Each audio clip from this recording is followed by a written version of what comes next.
Hey Dave, thanks so much for your question. It's a really good one and a really important thing to think about. How do you find a good buyer's agent? Because it makes a big difference. You know, if you buy the right property for the right price is important, but really the right property is most important. And it delivers, fantastic capital growth over the next 30 years. That's going to build a tremendous amount of wealth for you.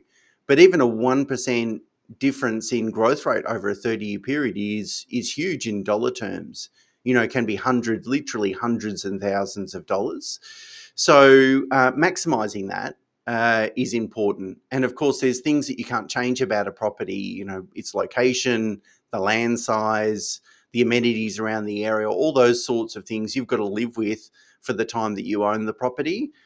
In terms of, you can obviously improve the property, the dwelling that is, at any stage. But that's why it's really important if you're going to buy 13 Smith Street, how well 13 Smith Street does and how the quality of that asset makes a big difference to your overall performance. So it is really important to find a good buyer's agent. And I would say that there's a lot of options out there, but I would be super selective about which buyer's agent you trust. So how do you go about it? Well, I think for a service that has a high level of trust, first and foremost, I'd look for a referral. So I would speak to people that believe the same things that I believe. So, for example, if your strategy is to go and buy a really good quality asset that has good capital growth prospects, and you want a blue chip investment grade property, speak to property investors that believe that, that believe that methodology. Of course, you need to be aligned. It's almost a little bit like a religion, I guess, the investment philosophy is, and you need to be aligned from that perspective. If you can find experienced property investors, people that have done it before, that have treaded the road that you're looking at taking, and use their advice and use their referral network, I think that goes a really long way. Again, if a buyer's agent has purchased a property for me 20 years ago and I can say, look, here's the results have been promising and pleasing, so go and speak to these guys. I mean, that holds a lot of weight, right? Because they've done what you want to do, and the results speak for themselves. If you don't know any property investors that can provide that referral, or professionals, then maybe start meeting more and start speaking to more. You know, you want a buyer's agent that has a lot of experience in a particular geographical market. You know, some buyer's agents will buy all around the country, and to my mind, I don't put a lot of weight on that sort of service. That sort of service is more of an administrative service, because all the data and analysis that they do, I can probably get access to it. I might have to pay for some of that data, but I can probably easily get access to it. What I really want when using a buyer's agent is I want someone that's a local area expert. I want someone that's been buying property for 20 years in that particular location, because I know that they've seen many markets. They know who's who in the zoo in terms of which agents are doing what sort of work and how they behave and how they act.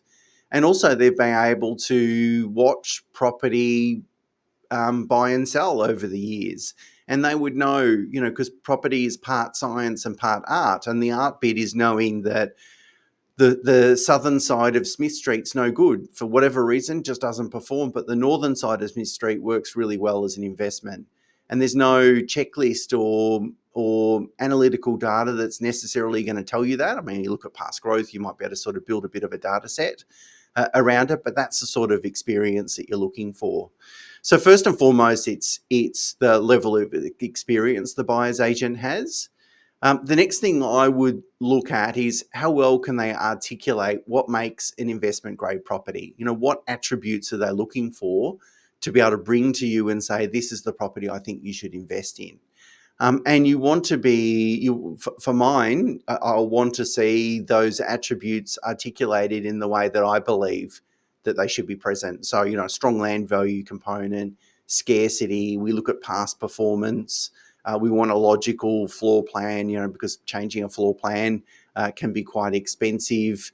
We're all about growth. We want to try and improve the yield after we purchase it, but we don't want to buy a property with an improved rental yield because that upside has already been used by the vendor, and we're sort of paying a premium for that.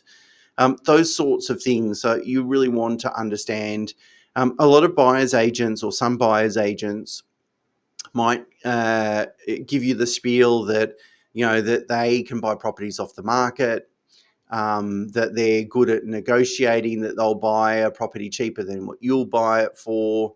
These sorts of things, which are kind of easy wins, I guess, and I think for the uninitiated, they sound like attractive things. Well, that makes sense because I've only negotiated 2 property transactions in my whole life. They probably do a couple every couple of days.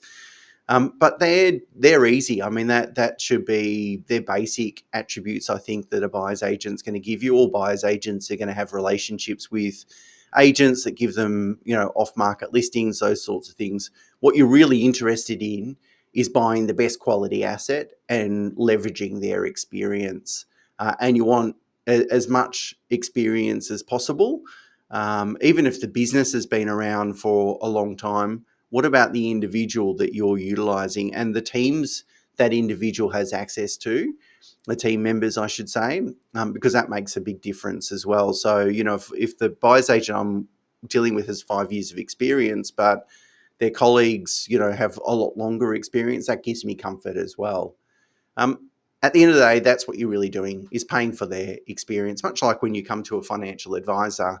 You can learn a lot of the stuff that I know, just the raw data, but how to apply that in different circumstances, in different markets. That's what experience has taught me, and I think that's the main thing that you're really paying me for, any professional service, really. So there's not an easy answer here, unfortunately. What I have done is written a blog about how to pick the best buyer's agent and what value I think that they're providing you. So I'll include a link underneath the video to that blog, so check that out. But it sort of talks about some of the things that I've spoken about in this video. If in doubt, find a really, a good financial planner. Should have a good network of individuals and professionals. So, for example, in our business, we have relationships with buyers agents that we've been using, most of them for 10 to 20 years.